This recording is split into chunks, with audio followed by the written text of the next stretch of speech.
Hi friends, வணக்கம். கிராமத்து ஸ்டைலில் ஒரு சூப்பரான குயிக்கான ஒரு புளிக்குழம்பு பார்த்துடலாம் வாங்குங்க. 2 பழுத்த தக்காளி அரைச்சி இது ஒரு பவுலில் ஆட் பண்ணியிருக்கேன். 2 சில்லு தேங்காய், ஒரு வெங்காயம் அரைச்சி ஆட் பண்ணிக்கோங்க. கொஞ்சமாக கொத்தமல்லி, 2 பச்சை மிளகாய், உப்பு தேவையான அளவு, ஒரு எலுமிச்சப்பழ சைஸ் புளியை ஊற வச்சு இதோட ஆட் பண்ணிக்கோங்க. 2 ஸ்பூன் வத்த பொடி, மிளகாய் பொடி, அரை ஸ்பூன் மஞ்சள் பொடி, இது எல்லாத்தையுமே ஆட் பண்ணிவிட்டு நல்லா கலந்துக்கோங்க. ஒரு கடாய் அடுப்பில் வச்சுக்கோங்க. சூடானதும் 3 ஸ்பூன் நல்லெண்ணெய் விட்டுக்கோங்க. நல்லெண்ணெய் தான் சூப்பராக இருக்கும். கடுகு உளுத்தம் பருப்பு, 2 வத்தல் ஆட் பண்ணியிருக்காங்க.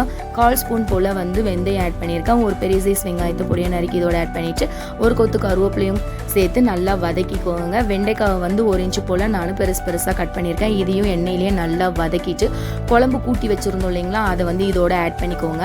20 மினிட்ஸ் நல்லா இந்த குழம்பு நல்லா கொதிச்சு நல்லா திக்காகுங்க. அது வரையும் வெயிட் பண்ணுவோம். நல்லா குழம்பு திக்காகிடுச்சுங்க. செம்ம டேஸ்ட்டாக இருக்குங்க. சுட சுட சாதத்தோடு ட்ரை பண்ணி பாருங்கள். நம்மளுடைய வெண்டைக்காய் புளி குழம்பு ரெடி.